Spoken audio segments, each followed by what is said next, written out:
미국과 관세 협상을 다 마치고 한숨 놓나 싶었는데 이게 점점 더 복잡해지고 있습니다. 트럼프 대통령이 예고한 관세 재인상을 위한 행정 절차를 미국 정부가 착수한 걸로 알려졌습니다. 관보에 관련 내용을 싣기 위해 준비에 들어갔다는 건데 25% 관세를 물 가능성이 커졌습니다. 여한구 통상교섭본부장은 급히 미국을 찾았지만 협상 파트너도 만나지 못한 채 빈손으로 귀국길에 올랐습니다. 첫 소식 박상현 기자입니다. 김정관 산업부 장관에 이어 미국에 급파된 여한구 통상교섭본부장. 대화 파트너인 그리어 미국 무역대표부와 일정이 어긋나며 부대표만 만나고 귀국길에 올랐습니다. 여 본부장은 우리의 대미 투자 이행 의지를 강조하며 설득했지만 약속한 대로 이행할 의지가 있고 그리고 또 이제 지금 그렇게 진전을 보이고 있다. 이런 부분들을 충분히 설명하는 데 주안점을 뒀습니다. 미국은 이미 관세 인상 절차를 밟으며 압박 수위를 높였습니다. 관보는 아직 그 미국 내에서 그 관계 부처 간의 협의를 거치고 있다라고 좀 생각이 됩니다. 대통령 행정명령과 관보 개재 절차를 거치면 효력이 발생하는데 이미 관보 개재 준비에 들어간 미국 측 움직임을 볼 때 빠르면 이달 중순이나 말쯤 관세가 재인상될 수도 있다는 관측이 나옵니다. 25% 관세가 현실화할 경우 우리 기업들의 수출과 투자 전략에도 큰 차질이 불가피합니다. 기업으로서는 대미 수출했다는 경우의 수라든지 전 세계 생산 투자 전략이 좀 더 복잡해지고 고민할 게 많아지는 그런 상황이 좀 올 수 있을 것 같긴 합니다. 관세가 현행 15%에서 25%로 인상되면 현대차그룹의 관세 부담이 지난해 7조 원에서 올해 11조 원으로 늘어날 전망입니다. TV조선 박상현입니다. 조현 외교부 장관도 미국으로 급히 날아갔었죠. 외교 라인도 모두 가동돼 관세 문제를 협의했지만 성과가 없었는데 이 과정에서 미국의 불만이 뭔지를 구체적으로 알게 됐다고 합니다. 왜 한국 국회가 대미투자특별법을 아직도 처리하지 않고 있냐는 건데 한마디로 거대 여당인 민주당이 마음만 먹으면 될 걸 안 하는 이유가 뭔지 따졌다는 겁니다.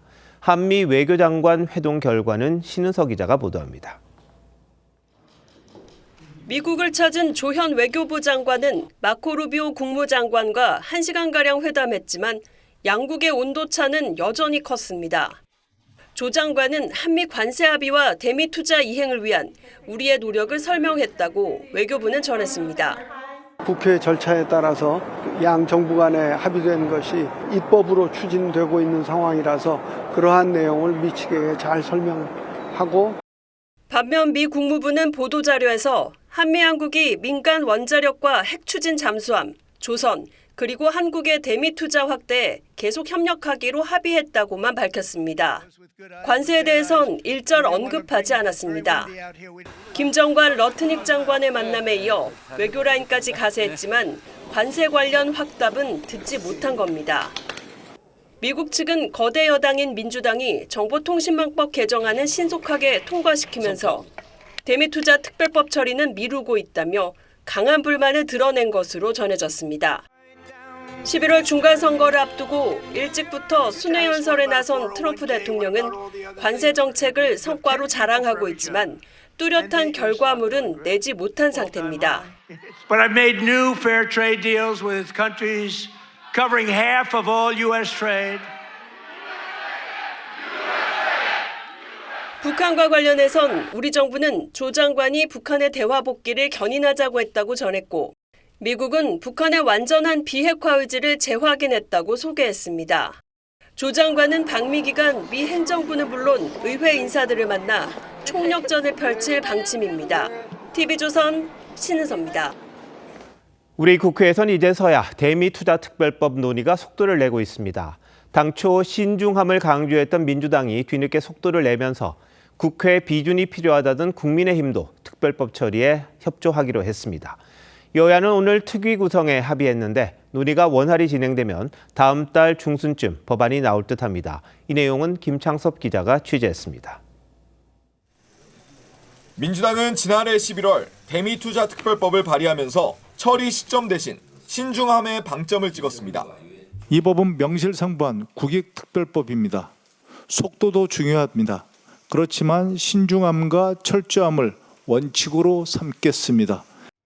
이후 특별법은 2달 넘게 상임위에서 심의조차 되지 않고 방치됐습니다. 그러다 2차 관세 폭탄 현실화 우려가 커지자 여야는 서로에게 책임을 돌렸습니다.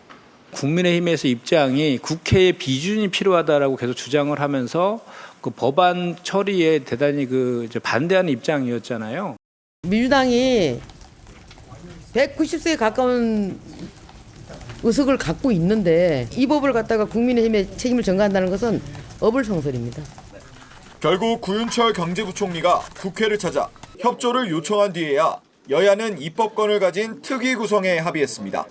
관세 협상과 관련된 상임위를 모아 논의한 뒤 한 달간의 활동 기간 내 법안을 합의 처리하겠다는 겁니다.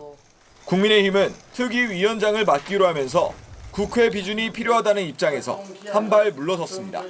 현안 과제로 법안을 통과시키는 것이 시급하다라고 하는 국익 차원에서의 야당의 판단이다. 특위는 오는 9일 본회의에서 구성이 의결되면 곧바로 활동에 들어갈 방침입니다. TV조선 김창섭입니다.